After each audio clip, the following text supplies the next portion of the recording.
अस्य स्वरूप कथन गर्भ आस्वादन प्रकारः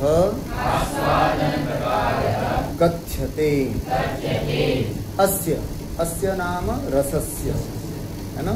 यस्य रसस्य लक्षणम् अस्माभिः गतदिने पठितं, है ना। तस्य स्वरूपम् इति। तर्हि अस्य नाम रसस्य स्वरूपकथनगर्भ, स्वरूपकथनं गर्भे यस्य सः स्वरूपकथनगर्भ, अर्थात स्वरूप का कथन जिसके गर्भ में है ना, जिसके अंदर है, ऐसा आस्वादन प्रकारः कथ्यते। ऐसा आस्वादन का प्रकार यहाँ पर कहा जाता है। यहाँ पर दो बातें आपको बताई जाएंगी। स्वरूप कथन गर्भः आस्वादन प्रकारः कथ्यते। आस्वादन का प्रकार बताया जाएगा, किस प्रकार से इस रस का आस्वादन होता है, एक तो ये बताया जाएगा। और उसके साथ और क्या बताया जाएगा, तो बताया जाएगा स्वरूप कथनम, स्वरूप कथन गर्भ, स्वरूप कथनम गर्भे यस्य। इस श्लोक में या जो बताई जाने वाली बात है, इसमें एक बात और है, वो क्या है, स्वरूप। नाम रसस्य स्वरूपम रसस्य आस्वादन प्रकारः इति तथ्यद्वयम् अस्मिन् श्लोके वयं वदिष्यामः, वयम् अत्र प्रकटयामः इति उच्यते। किमस्ति अत्र श्लोकः अस्ति, वयम् एकवारं श्लोकस्य उच्चारणं कुर्मः। श्लोकद्वयमस्ति। सत्त्वोद्रेकादखण्डस्व प्रकाशानन्दचिन्मय वेद्यान्तरस्पर्शशून्यो ब्रह्मा स्वादसहोदरः लोकोत्तरचमत्कार प्राणः कैश्चित् प्रमातृभिः स्वाकारवदभिन्नत्वे नायमास्वाद्यते रसः। पुनः एकवारं। सत्त्वोद्रेकादखण्डस्व प्रकाशानन्दचिन्मयः वेद्यान्तरस्पर्शशून्यो ब्रह्मा स्वादसहोदरः लोकोत्तरचमत्कार प्राणः कैश्चित् प्रमातृभिः स्वाकारवदभिन्नत्वे नायमास्वाद्यते रसः।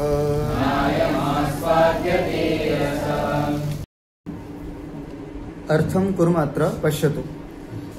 सत्त्वोद्रेकात्, है ना, सत्त्वोद्रेकात् अखंड स्वप्रकाश आनंद चिन्मयः वेद्यान्तरस्पर्शशून्यः ब्रह्मा स्वाद सहोदरः लोकोत्तरचमत्कार प्राणः कैश्चित् प्रमातृभिः स्वाकारवत् अभिन्नत्वेन अयम् आस्वाद्यते रसः।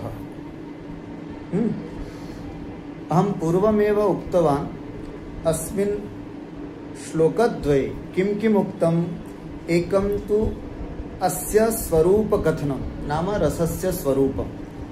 इसमें रस का स्वरूप भी कहा है और आस्वादन प्रकारः, और किस प्रकार से इसका आस्वादन होता है, इस रस का अनुभूति, इस रस की अनुभूति या इस रस का आस्वादन कैसे होता है, ये दोनों बातें इस श्लोक में बताइए।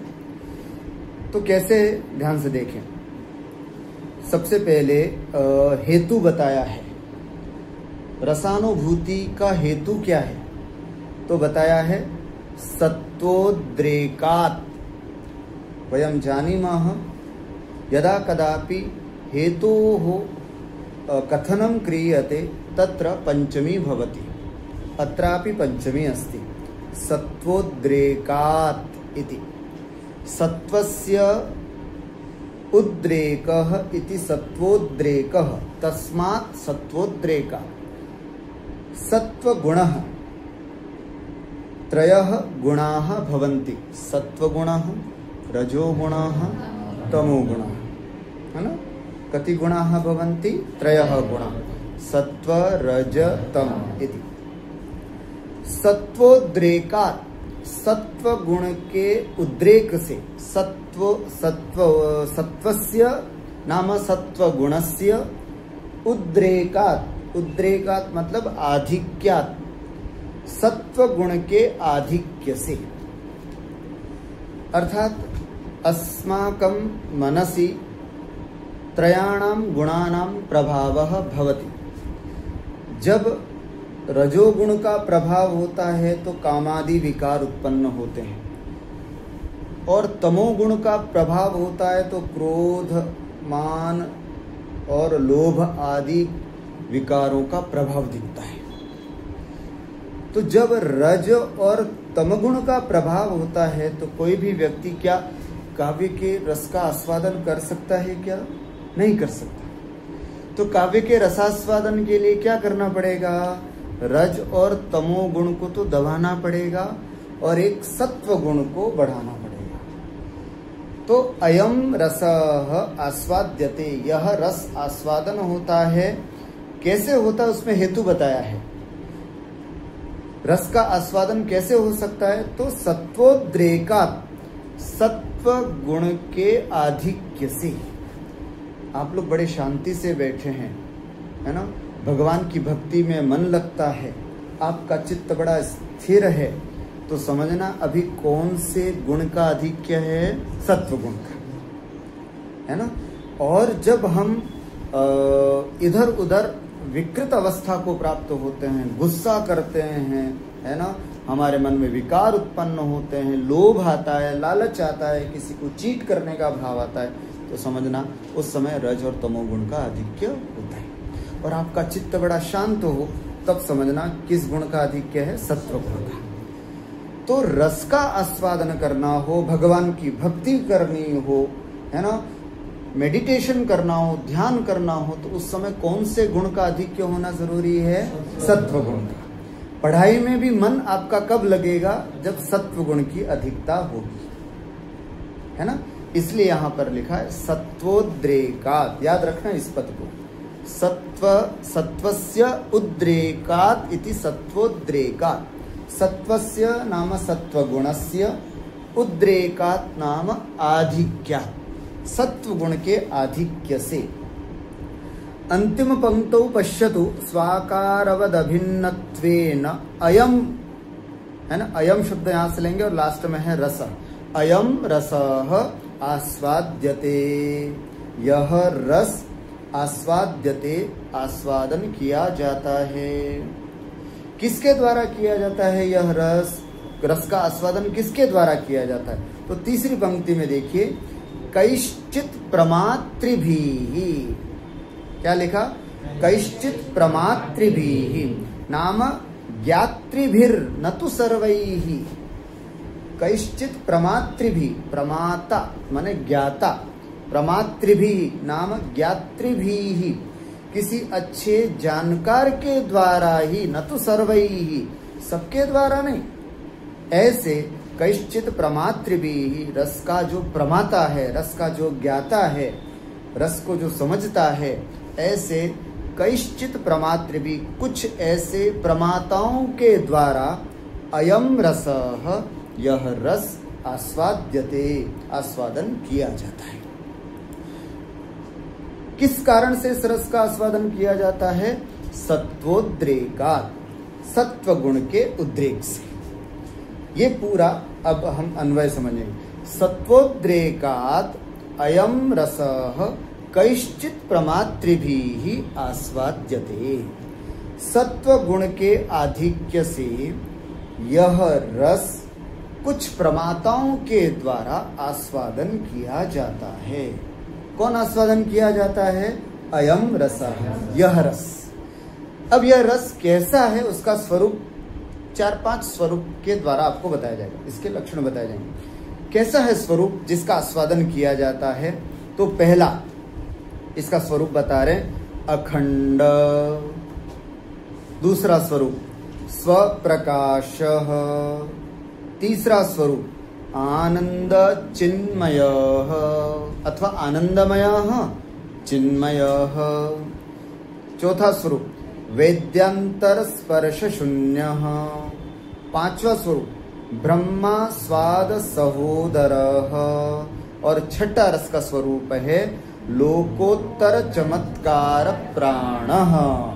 ऐसा अयम रसः कैश्चित् प्रमातृभिः आस्वाद्यते। ऐसा यह रस का स्वरूप जो है वो कुछ प्रमाताओं के द्वारा, कुछ ज्ञाताओं के द्वारा इस रस का आस्वादन किया जाता है। स्पष्टमेव तावत्? अस्तु, इदानीं रसस्य स्वरूपं जानीमः। किं सर्वप्रथमम् अत्र किं लिखितमस्ति? कीदृशोऽयं रसः? अखंडः। कैसा है ये रस? अखंड है। अखंड का मतलब जब हम रस की अनुभूति करते हैं तो खंडशः नहीं होती है। ये विभाव है, ये अनुभाव है, ये व्यभिचारी भाव है, ऐसे खंड रूप में रस की अनुभूति होती है क्या? नहीं। आपको पता है एक पानक रस होता है, पानक रस। पानक रस का मतलब होता है शरबत। वही जाने शरबत है ना, शरबत होता है। तो शरबत में इलायची भी होती है, मसाला भी होता है, शक्कर भी होती है, दूध भी होता है और पानी भी होता है थोड़ा बहुत। और क्या होता है बताओ? मुझे नहीं पता है। यही कुछ होता है। इस तरह से हम शरबत बनाते हैं। तो जब शरबत बनाते हैं तब तो ये सब चीज़ें अलग अलग, शरबत का मसाला, इलायची, दूध, पानी, ये सब चीज़ें अलग अलग होती है। पर जब पूरा मिक्स करके और जब आप रस का आस्वादन करते हो तब आपको अलग अलग थोड़ी पता चलता है ये। तब तो अखंड रूप में शरबत का आनंद आता है। ठीक उसी प्रकार जब रस का आस्वादन करते हैं तो ये रस कैसा होता है? तो पहला विशेषण अखंडः। कौन से खंड इसमें नहीं है? विभाव, अनुभाव, व्यभिचारी भावों के खंड नहीं है, रत्यादि स्थायी भावों का खंड इसमें नहीं है, कुछ भी नहीं। एक अखंड रूप से इस रस का आस्वादन किया जाता है। अतः अखंडः इति अत्र लिखितम्, है ना। अखंडः विभावादि समूहालंबनात्मकत्वात्, अर्थात विभाव आदि समूह का आलंबन रूप होने से एक एव, न तो विषय भेदात् भिन्न, बल्कि विषयों के भेद से भिन्न भिन्न रूप नहीं है, खंड खंड रूप नहीं है, बल्कि अखंड रूप यह रस है। तो हमारे रस का सबसे पहला स्वरूप अगर आपसे पूछा जाए रस कैसा होता है तो हम क्या बताएंगे? अखंड। अखंड। अस्तु, द्वितीयः स्वप्रकाशः, है ना। कैसा है दूसरा स्वरूप? स्वप्रकाशः।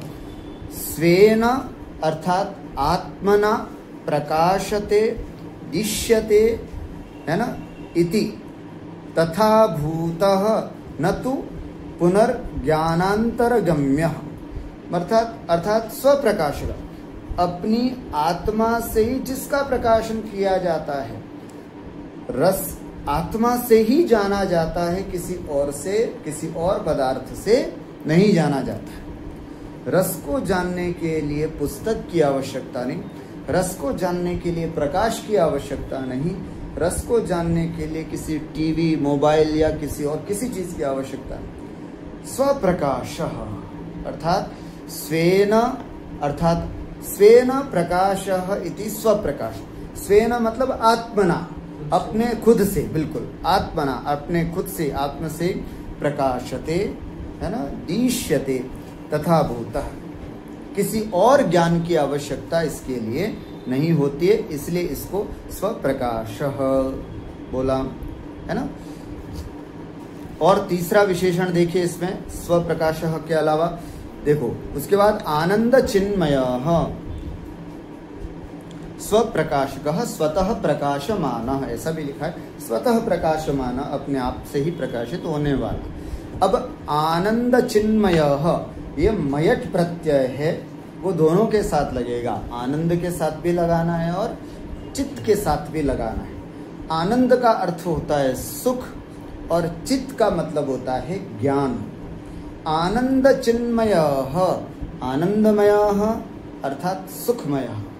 रस कैसा है? सुखमय है। बताओ, रसास्वादन करते हुए किसी को पीड़ा होती है?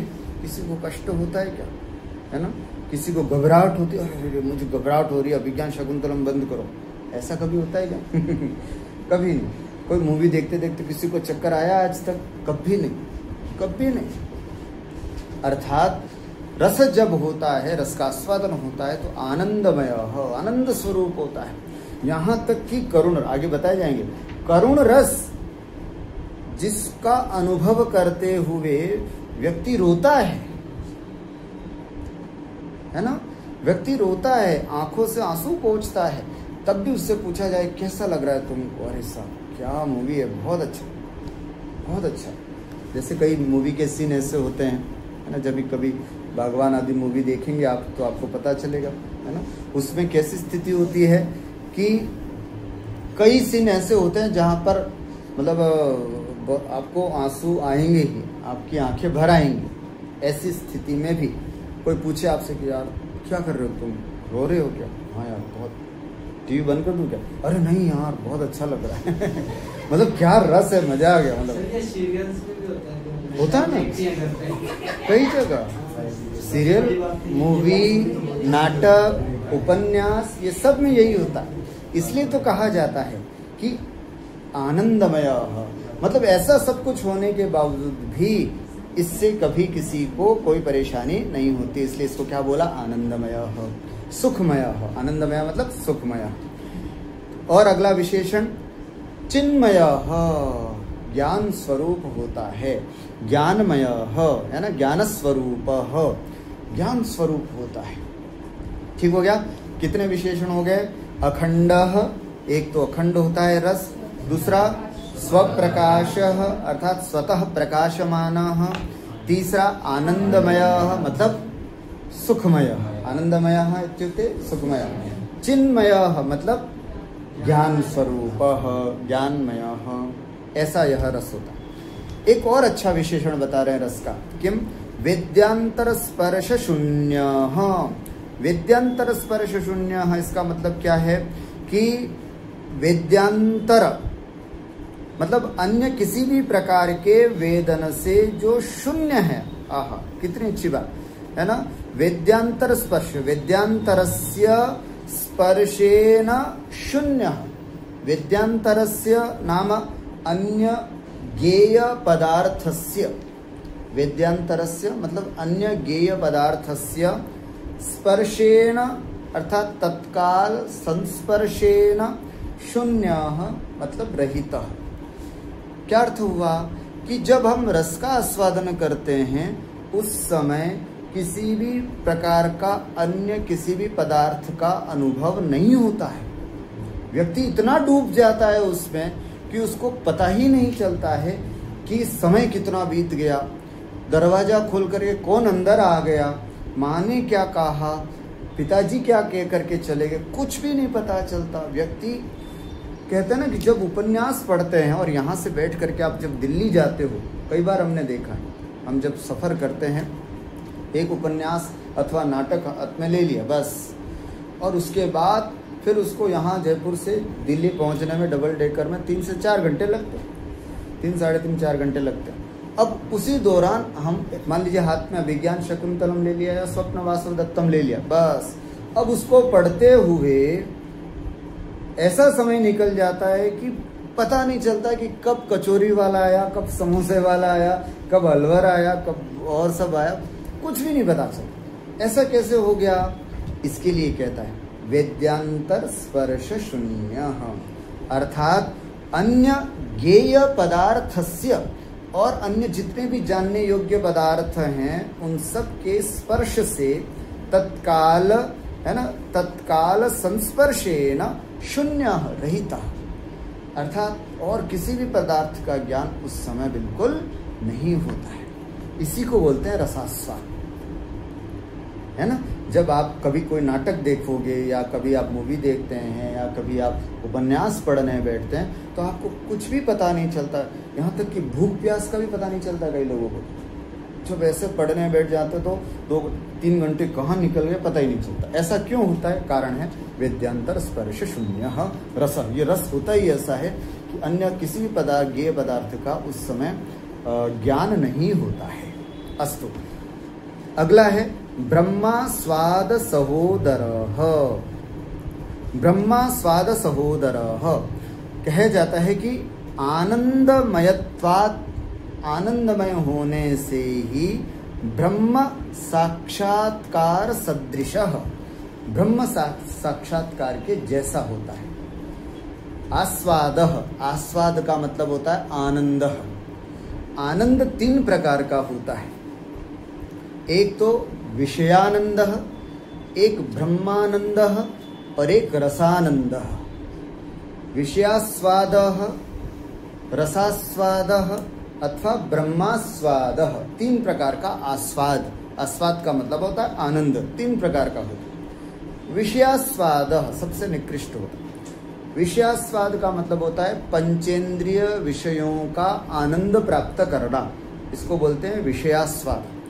स्पर्शन, रसना, घ्राण, चक्षु और कर्ण, ये हमारी 5 इंद्रियां होती हैं। इन 5 इंद्रियों से प्राप्त होने वाला जो आनंद होता है इसको बोलते हैं विषयास्वाद।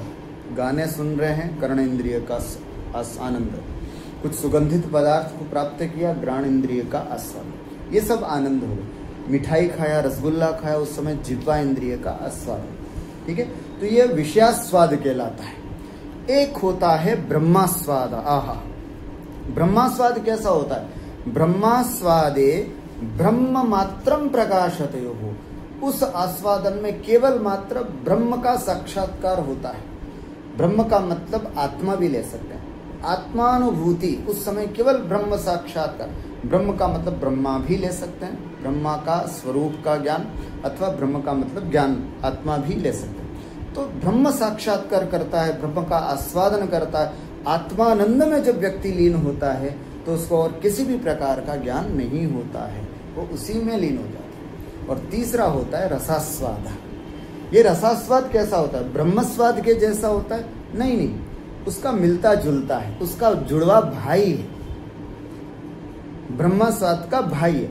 इसलिए भाई शब्द को बताने के लिए यहाँ पर क्या शब्द का प्रयोग किया? सहोदरः।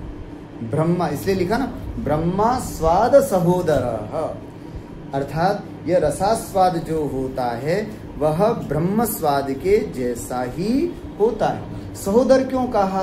क्योंकि ब्रह्मास्वाद में अर्थात आत्मस्वाद में, आत्मानंद में तो केवल मात्र आत्मा का ज्ञान होता है, लेकिन रस में विभावादिकम अपि, विभाव, अनुभव, व्यभिचारी भाव भी उसमें होते हैं, है ना। इन सब की स्थिति भी होती है, इसलिए इसको सहोदर कहा, इसलिए उसका भाई बोला। इसलिए यहाँ पर लिखा है ब्रह्मास्वाद सहोदरः आनंदमयत्वादेव ब्रह्म साक्षात्कार सदृशः। सहोदर का मतलब उसके जैसा। ठीक हो गया। और एक अगला विशेषण है लोकोत्तर चमत्कार प्राणः। लोकोत्तर चमत्कार प्राणः, लोकोत्तर चमत्कार प्राणः का मतलब क्या होता है? देखिए, लोकोत्तरः माने अलौकिकः, यह चमत्कारः जो अलौकिक चमत्कार है ना, चित्त का विकास है। स एव प्राणः, अर्थात स एव जीवन भूतो यस्य सह, मतलब अलौकिक चमत्कार ही है प्राण जिसका, ऐसा यह रस होता है। मतलब अलौकिक चमत्कार का मतलब है आनंद, अलौकिक आनंद, लोकोत्तर चमत्कार, अलौकिक आनंद ही है प्राण जिसका, ऐसा अयम रस, ऐसा यह रस है। ठीक है। रस की 5-6 विशेषताएं हैं। अखंड, स्वप्रकाश, आनंदमय, चिन्मय, वेद्यांतर स्पर्श शून्य, ब्रह्मास्वाद सहोदरः लोकोत्तर चमत्कार प्राणः अयम रसः। ऐसा यह रस कैश्चित प्रमातृभिः कुछ प्रमाताओं के द्वारा, कैश्चित ज्ञातृभिः कुछ ज्ञाताओं के द्वारा अयम रसः आस्वाद्यते, यह रस आस्वादित होता है।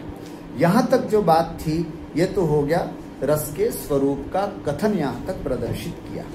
अब यह उसका आस्वादन प्रकार बता रहे कि इसका आस्वादन कैसे किया जाता है, इस रस का आस्वादन किस प्रकार से किया जाता है, इस बात को यहाँ पर बताया जा रहा है। तो कहते हैं स्वाकारवत् अभिन्नत्वेन अयम आस्वाद्यते। स्वाकारवत्, स्वाकारवत् का मतलब क्या होता है? स्वाकारवत् निज देहवत्, स्व आकार, आकार का मतलब यहाँ पर शरीर लेना, स्व आकारवत् निज देहवत् अभिन्नत्वेन एकत्वेन, अभिन्नत्वेन मतलब एकत्वेन आस्वाद्यते अनुभूयते। क्या मतलब इसका? जिस प्रकार इस शरीर के साथ हम अभिन्नता का व्यवहार करते हैं, जबकि यह शरीर भिन्न है और मैं भिन्न हूं, मैं बोलने वाला जो आत्मा है वो भिन्न है और यह शरीर भिन्न है, लेकिन फिर भी ऐसा बोलते हम, मैं मोटा हूँ, मैं पतला हूँ, मैं गोरा हूँ, मैं काला हूँ, ऐसा बोला जाता है ना, स्वाभाविक।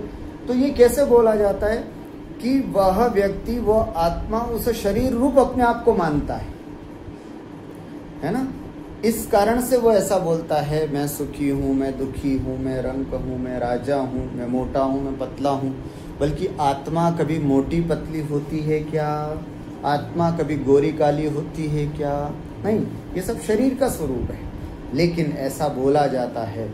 तो जिस तरह से स्वाकारवत्, स्व आकारवत् अर्थात निज देहवत् अभिन्नत्वेन एकत्वेन आस्वाद्यते, अर्थात स्वस्मात् भिन्नोपि, अपने आप से भिन्न होता हुआ भी देहो, देह जो है वो अहम स्थूलः इत्यादि भेदोल्लेखा भावेन प्रतीयते तथा रसोपि ज्ञात्री ज्ञान भेदोल्लेखा भावेन आस्वाद्यते। उसी प्रकार रस भी ज्ञात्री ज्ञान भेदोल्लेखा भावेन, ज्ञात्री जानने वाला, ज्ञान जाना जाता है, ज्ञान और ज्ञाता का भेद का उल्लेख किए बिना इस रस का आस्वादन किया जाता है ना। रस का आस्वादन कैसे किया जाता है वो इस लास्ट चौथी पंक्ति में बताया गया।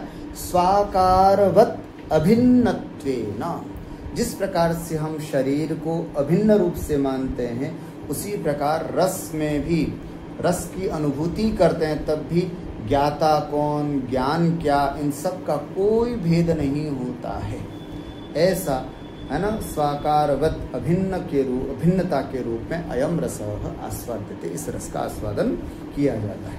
बहुत महत्वपूर्ण कारिका है रस विषय। कदाचित परीक्षायां रस विषयकः प्रश्नः आगच्छेत् तर्हि कारिकाद्वयं है ना, एतत् कारिकाद्वयम् अस्माभिः अवश्यं लेखनीयं। सत्त्वोद्रेकादखण्डस्व प्रकाशानन्दचिन्मयः विद्यांतरस्पर्श शून्यो ब्रह्मास्वाद सहोदरः लोकोत्तर चमत्कार प्राणः कैश्चित् प्रमातृभिः स्वाकारवदभिन्नत्वेनायम् आस्वाद्यते रसः इति। स्पष्टम्? अस्तु, अग्रे किं तत्र वृत्तौ किं लिखितम् अस्ति तदपि पठामः। सर्वप्रथमम् अत्र सत्वस्य लक्षणं लिखितम्। किं नाम सत्वम? सत्व किसे कहते हैं? क्योंकि इन्होंने कहा था ना सत्वोद्रेकादखण्डस्व, सत्वोद्रेका सत्व गुण के उद्रेक से, सत्व गुण के आधिक्य से। तो सत्व क्या होता है? सत्वस्य अत्र लक्षणं लिखितम्। रजस्तमोभ्याम अस्पृष्टम मनः सत्वमिहोच्यते। सत्वम किम? सत्व किसे कहते हैं?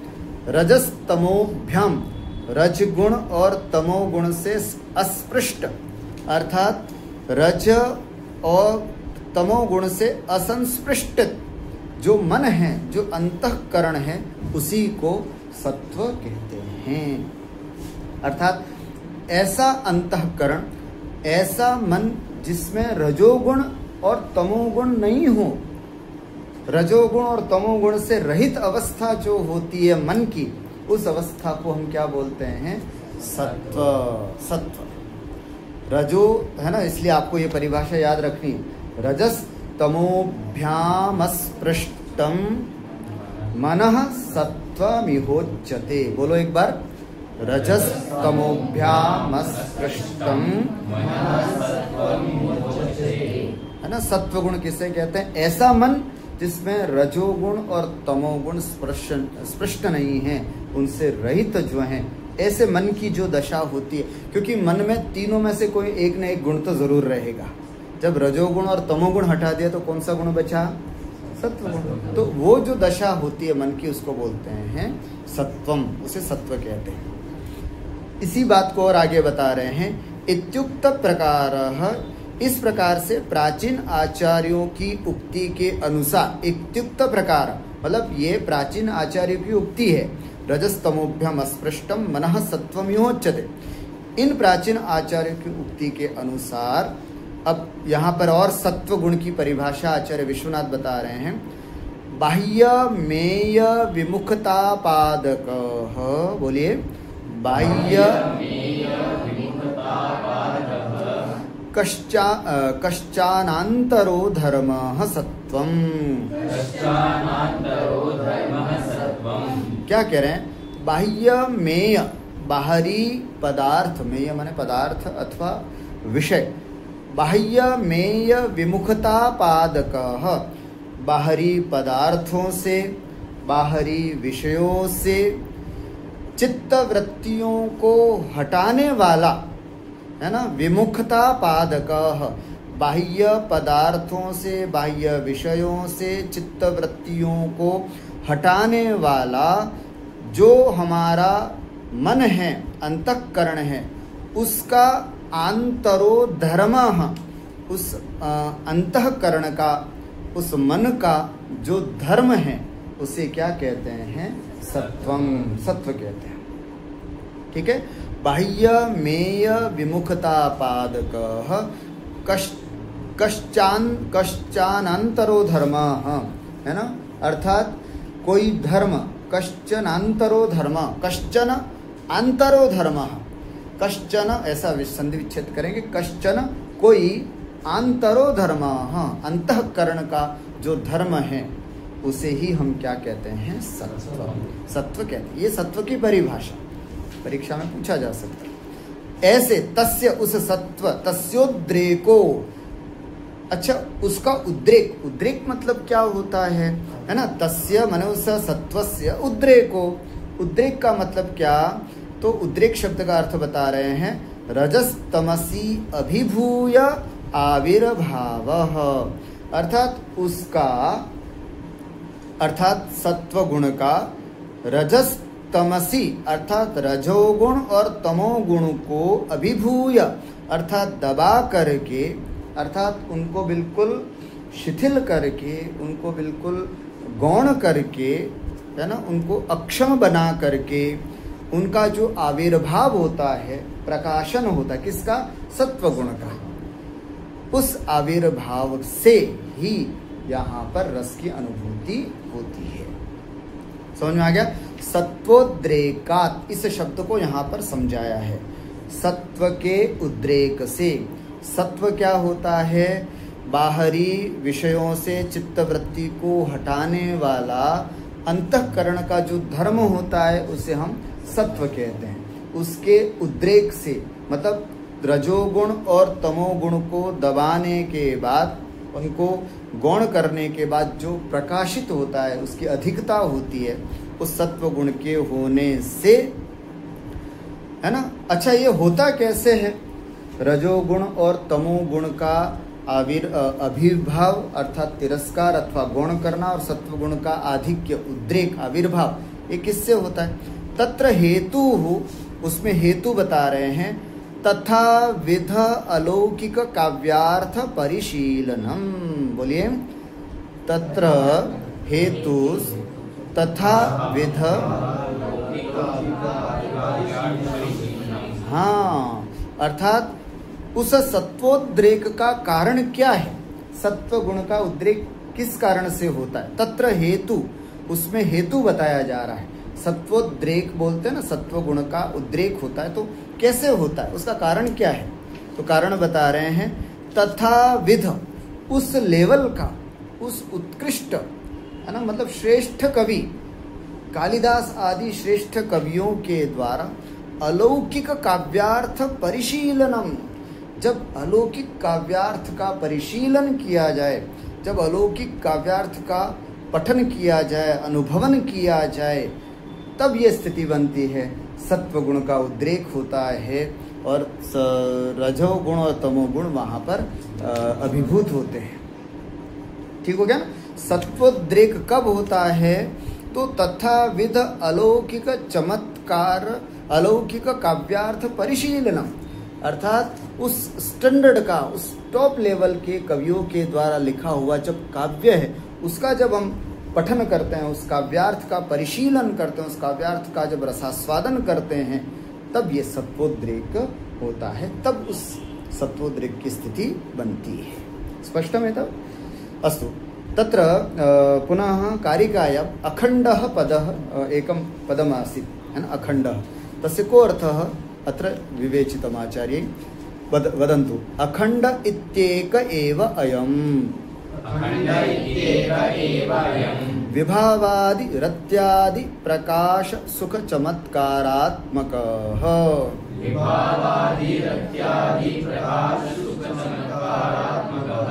अखंड इत्य एक एव अयम, अखंड पद का मतलब क्या, एक एव अयम, अयम अयम इत्युक्ते अयम रसः एक एव, यह रस एक ही है ना। अयम एक एव रसः, यह रस एक ही है। एक अखंड इति एक एव अयम, विभावादि रत्यादि प्रकाश सुख चमत्कारात्मकः, अर्थात विभावादि, आदि का मतलब विभाव, अनुभाव, व्यभिचारी भाव आदि, तथा रत्यादि अर्थात रति आदि, रति आदि जो स्थायी भाव है, इन सब का प्रकाश, सुख और चमत्कार, इन सब से अभिन्न, इन सब से एक रूपता को, मतलब विभाव, अनुभाव, व्यभिचारी भाव का खंडन, रत्यादि का भी खंड जहाँ पर नहीं होता है, और इन सब के अखंड होने से प्रकाश, सुख और चमत्कार, तीनों चीजें बताई हैं। क्या बताया है, प्रकाश सुख चमत्कारात्मकः, प्रकाश रूप भी है, सुख रूप भी है और चमत्कार रूप भी है, ऐसा यह एक रस होता है। अखंड, अखंड पद को इन्होंने समझा है ना। आप लोग भी इसको इसी तरह से लिखेंगे। अखंड इति पदस्य को अर्थः, तर्हि अखंड इति एक एव अयम, एक ही है यह रस।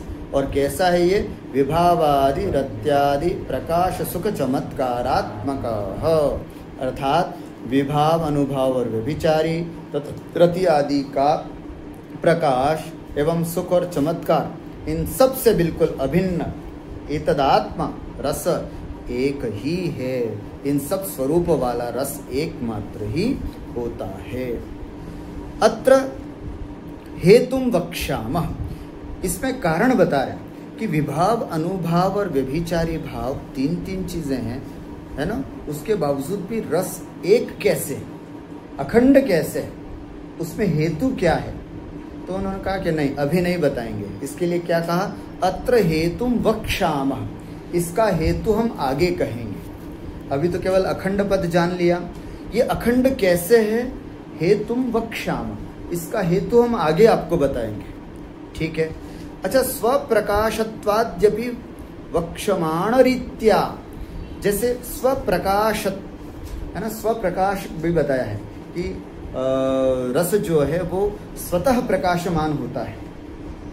तो ये कैसे है, इसको भी वक्ष्यमाण रीत्या ऐसा बोल जाए, इसको भी आगे से, रीति से, परंपरा से, इसको भी हम, इसके बारे में भी आपको बताएंगे। अभी स्किप कर रहे हैं, है ना, इसको हम आगे छोड़ करके चल रहे हैं। स्वप्रकाशः, इस पद को भी आगे एक्सप्लेन करेंगे। तो अब क्या बचा फिर, चिन्मयः शब्द आया। तो चिन्मय में कौन सा प्रत्यय है, तो बता रहे चिन्मय इति स्वरूपार्थे मयट, स्वरूप अर्थ है ना, स्वरूप को बताने वाला यहाँ पर मयट प्रत्यय का प्रयोग यहाँ पर हुआ है ना। जो स्वरूप होता है, स्वरूप को बताने के लिए मयट प्रत्यय का प्रयोग होता है। मयट का ट का अनुबंध लोप हो जाता है, मय बचता है ना। तो आनंदमय, आनंद रूप, सुखमय, सुख स्वरूप, है ना, चिन्मय, चित स्वरूप, आत्म स्वरूप, ज्ञान स्वरूप, ऐसे। तो स्वरूप अर्थ को बताने के लिए मयट प्रत्यय का प्रयोग होता है, वो इन्होंने बताया। चिन्मय इति स्वरूपार्थे मयट। उसके बाद एक पद आया यहाँ पर, लोकोत्तर चमत्कार प्राणः। इसको सीधा समझा रहे हैं। तो चमत्कारः, चमत्कार क्या होता है ना, चमत्कार क्या होता है, उस पद को यहाँ पर समझा रहे हैं। तो देखिए, चमत्कारश्चित्त विस्तार रूपो विस्मयापर पर्यायः। बोलिए, चमत्कारश्चित्त विस्तार रूपो विस्मयापर पर्यायः। अर्थात चमत्कार जो होता है, चमत्कार का मतलब होता है चित्त विस्तार, चित्त का विस्तार, है ना। चित्त जब आनंदित होता है कोई व्यक्ति तो उसका चित्त का विस्तार होता है ना। तो चित्त, चमत्कार का मतलब यहाँ पर आनंद की अनुभूति, चित्त विस्तार, ऐसा समझिए। अथवा ऐसा भी कह सकते हैं, विस्मयापर पर्यायः, अथवा इसका दूसरा नाम विस्मय भी समझना चाहिए। विस्मय का मतलब क्या होता है, आश्चर्य, आश्चर्य, हाँ, बोलना, भूलना नहीं, भूलना नहीं। विस्मय वो विस्मरण होता है भूलना विस्मरण होता है। विस्मय, विस्मय अपर पर्यायः, अर्थात विस्मय इसका एक अपर पर्याय है, अर्थात पर्यायवाची है। विस्मय नामक चित्त का विस्तार चमत्कार कहलाता है, ऐसा समझ लीजिएगा ना। विस्मय नामक चित्त का विस्तार, विकास ही चमत्कार कहलाता है। तत्प्राणत्वम अस्मद् वृद्ध प्रपितामह, जो कैसे हैं, सरदय गोष्ठी गरिष्ठ कवि, सरदयों की गोष्ठी में गरिष्ठ कवि हैं, पंडित मुख्य, अच्छे श्रेष्ठ पंडित हैं। श्रीमन नारायण पादई, ऐसे श्रीमन नारायण कभी कभी 2-2 नंबर के प्रश्न में आ जाता है। आचार्य विश्वनाथस्य प्रपितामह कः, तो आपको लिखना होगा श्रीमद नारायणः इति, है ना। उन्होंने भी यह कहा है, तदाह धर्मदत्तः स्वग्रंथे, यही बात है ना धर्मदत्त ने अपने ग्रंथ में भी कही है। क्या कही है, बोलिए, रसे सारश्चमत्कारः सर्वत्राप्यनुभूयते तच्चमत्कार सारत्वे सर्वत्राप्यद्भुतो रसः तस्मादद्भुतमेवाह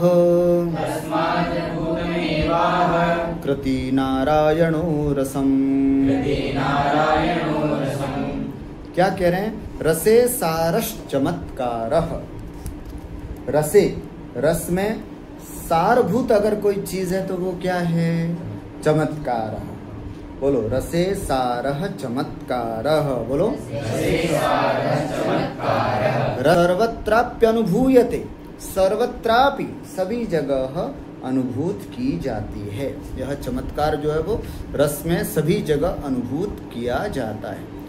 तच्चमत्कार सारत्वे, ओहो, और उस चमत्कार का भी सार क्या है, देखो, तच्चमत्कार सारत्वे, और उस चमत्कार, उस विस्मय के सार रूप में होने से सब जगह सर्वत्र अद्भुतो रसः अनुभूयते, सभी जगह अद्भुत रस की प्रतीति होती है।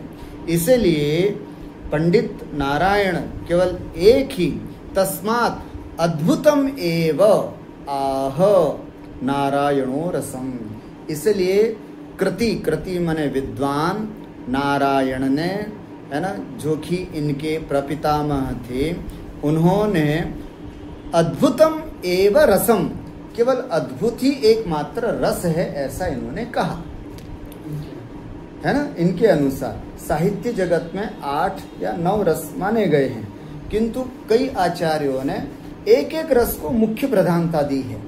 जैसे श्रृंगार प्रकाश के लेखक आचार्य भोज ने, कवि भोज ने एक श्रृंगार रस को ही मुख्य माना। उत्तर रामचरितम किसने लिखा? महाकवि भवभूति ने। उनके रस अनुसार केवल एक करुण रस ही सर्व प्रधान होता है। उसी प्रकार नारायण कवि जो हुए हैं उनके अनुसार एकमात्र रस है, वो कौन सा रस है? अद्भुत रस। तो काव्य का सार क्या है? रस। रस का सार क्या है? चमत्कार। और चमत्कार का सार क्या है? विस्मय या अद्भुत रस। इसलिए नारायण कवि ने अद्भुत रस को ही मुख्य रूप से कहा है। खैर, हमें उस अद्भुत रस की बात यहाँ पर नहीं करनी है, हमें ये बताना है कि रस का सार क्या है? चमत्कार। तो आपको ये रसे सारस चमत्कार सर्वत्राप्यनुभूयते, रस में सारभूत चीज क्या है? चमत्कार, जो सभी जगह इसका अनुभव किया जाता है। तो ये हम किस बात को समझ रहे थे? ये हम समझ रहे थे लोकोत्तर चमत्कार प्राण, इस शब्द को। लौकिक है ना, लोकोत्तर माने अलौकिक, चमत्कार है प्राण जिसका, ऐसा वह रस। तो वो चमत्कार प्राण कैसे, इस बात का इन्होंने अलग अलग उदाहरण दे करके अलग अलग इन सबको बताते हुए कि चमत्कार ही जो है वो रस का सार है, वही रस का चमत्कार प्राण है ना। रस का प्राणभूत अगर कोई चीज़ है तो वो क्या है? चमत्कार। इस बात को समझाने के लिए कहा। फिर एक श्लोक में कैश्चित प्रमात्र भी शब्द भी आया है ना। कैश्चित इति प्राक्तन पुण्यशाली भी ही, है ना। किसी ने कहा ना कैश्चित प्रमात्र भी ही, कुछ प्रमाताओं के द्वारा ही अयम रसः आस्वाद्यते, इस रस का आस्वादन होता है। तो शिष्य पूछता है, गुरुजी कैश्चित प्रमात्र भी का मतलब क्या? कौन ऐसे प्रमाता हैं, कौन ऐसे ज्ञाता हैं? तो आचार्य विश्वनाथ कितना अच्छा बोलते हैं, कैश्चित इति प्राक्तन पुण्यशाली भी ही, कोई बहुत है ना, प्राक्तन पुण्यशाली भी ही, अर्थात कोई विशिष्ट पुण्यशाली लोग ही यहाँ पर उसका साक्षात्कार करते हैं। पुण्यवन्तः प्रमिन्वन्ति योगिवत् रस संततिम, बोलो